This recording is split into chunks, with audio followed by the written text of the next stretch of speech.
Isikiro repakuru kunenge kwenzi Masaka simbu kumira upenyu ukabata ndinowa andilila alaiwa ukabata ndinowa Tipei nguva ndichengete vana Tipei mumwe mukana Tipei nguva ndichengete vana Tichivaona vakakwana Tipei nguva ndichengete vana Tipei mumwe mukana Tipei nguva ndichengete vana Tichivaona vakakwana vanotoda ndiripo avafare ndisipo chivatsvagira mari yesipo vana vangu cho changu chipo hazvina basa uri kati kana kuti uri gadhena unotoshanda zvako payati vana vako Tipei nguva ndichengete vana Tipei mumwe mukana Tipei nguva ndichengete vana Tichivaona vakakwana Tipei nguva ndichengete vana Tipei mumwe mukana Tipei nguva ndichengete vana Tichivaona vakakwana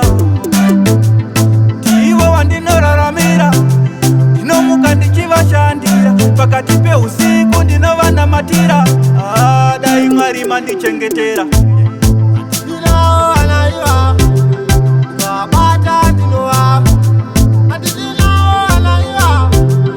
ukabata Tipei ndinowa nguva ndichengete vana Tipei mumwe mukana Tipei nguva ndichengete vana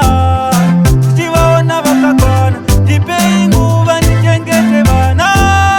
Tipei mumwe mukana Tipei nguva ndichengete vana Tichivaona vakakwana vanotoda ndiripo avafare ndisipo chivatsvagira mari yesipo vana vangu cho changu chipo hazvina basa uri kati kana kuti uri gadhena unotoshanda zvako payati vana vako Tipei nguva ndichengete vana Tipei mumwe mukana Tipei nguva ndichengete vana Tichivaona vakakwana Tipei nguva ndichengete vana Tipei mumwe mukana Tipei nguva ndichengete vana Tichivaona vakakwana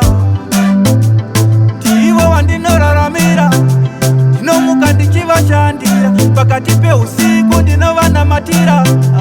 Dai Mwari mandichengetera ndinawo alaiwa